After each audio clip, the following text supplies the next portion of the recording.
ખીલ અને ખીલના ડાઘ. ઘણા બધા લોકોને ખીલ અને ખીલના ડાઘની સમસ્યા હોય છે, તો એના માટે શું કરવું જોઈએ? તો એના માટે આ 4 ટિપ્સ છે. પહેલી વસ્તુ, કોઈ પણ ખીલ છે તો તમારે એને ફોડવું ના જોઈએ. જો ફોડશો તો એનો ચેપ પણ લાગશે અને ડાઘા પણ પડશે. બીજી વસ્તુ, ચહેરા ઉપર એવી કોઈ પણ પ્રોડક્ટ ના લગાવવી જોઈએ જે નોન કોમેડોજેનિક હોય અથવા ક્રીમ બેઝડ હોય અથવા ઓઇલી પ્રોડક્ટ હોય. પાવડર તમે ફેસ ઉપર લગાવતો એવી કોઈ પણ ક્રીમ લગાવતો તેને લીધે આ પોર્સ બ્લોકેજ થાય છે, એને લીધે બ્લેકહેડ્સ અને વ્હાઇટહેડ્સ થાય છે અને પછી એને લીધે તમને પિમ્પલ્સ વધારે થતા હોય છે.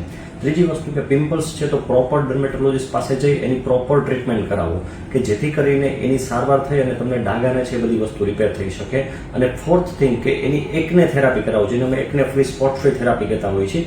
કે કોઈ પણ પિમ્પલ્સ અને ડાઘનો અત્યારનો સૌથી આધુનિક અને પ્રચલિત સારવાર છે એ છે એકને ફ્રી સ્પોટ ફ્રી થેરાપી, કે જેનાથી એકને છે અને પિગમેન્ટેશન અને ઓલ ઓવર ચહેરા ઉપર જે ડેમેજ થઈ ગયો હોય છે ને એ ક્લિયર થઈ જતું હોય છે. ઓલ ઓવર ફેસની અંદર જે ખાડા અને ડાઘા પડવાના હોય એ પણ ના પડે અને ફેસની જે અંદર જે નાના નાના કોમેડોન્સ અને ઓઇલી સ્કિન હોય ને એ પણ ક્લિયર કરતા હોય છે. તો મેઇન જે કારણ છે એ છે ઓઇલ, એટલે ઓઇલ કંટ્રોલ થવું જોઈએ. એટલે એના માટે સારું ફેસ વોશ યુઝ કરવું જોઈએ.